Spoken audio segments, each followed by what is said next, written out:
For today's video mga kadoray, magluluto po tayo ng pritong isda at ginisang kangkong. So ngayon nililinisan ko na ang mga isda na aking lulutuin para nang sa ganun maging masarap yung luto natin.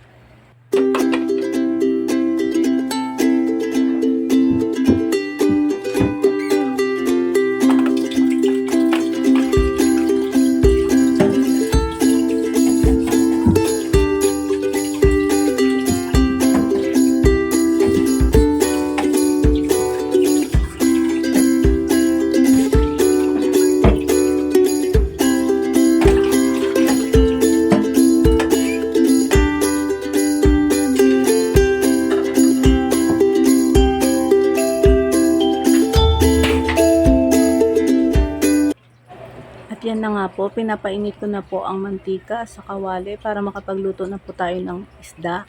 Ayan lang, sa isang saglit lang. Ayan po. At habang nagpiprito po tayo ng ating isda, share ko lang po na nung mga panahon na walang-wala po kami talagang kahit ano hindi namin mabili. Pero sa ngayon, kahit ano yung gusto namin bili, nabibili na rin po namin. Talagang sipag at tiyaga lang po talaga ang kailangan. At syempre, sasamahan na rin po natin ang dasal sa puong may kapal. Kasi si Lord lang naman po yung makakatulong sa atin para kuminhawa yung buhay po namin. And syempre po, nagpapasalamat na rin po ako doon sa mga taong naging instrumento para kahit po paano ginhawa po yung buhay po namin. Hindi po tulad dati na talagang mapapaiyak ka na lang sa hirap. Char! Grabe, ang drama ng buhay. Kaya naman mga kadoray, huwag tayong tumigil sa paghahanap buhay at matuto po tayo na magtrabaho na sa tama po. Kaya ayun po. So ayun na nga po, iniiwak ko ang sibuyas at ang bawang na parang sobrang hirap po ako. Char. Pero ayan na nga po. So ayan, iniisa-isa ko pa. Gusto ko pa nga sana bilangin pero ayan. Kaya pa girl. Go lang, push lang. Kaya mo yan. Konting tiis pa. Ayan. Push lang. Sige pa. So, ayan na nga. Natatawa ako sa sarili ko. So, ngayon katatapos ko lang magprito. Ngayon naman isusunod ko naman ang ginisang kangkong. So, ayan.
Thank you for watching guys. Love you.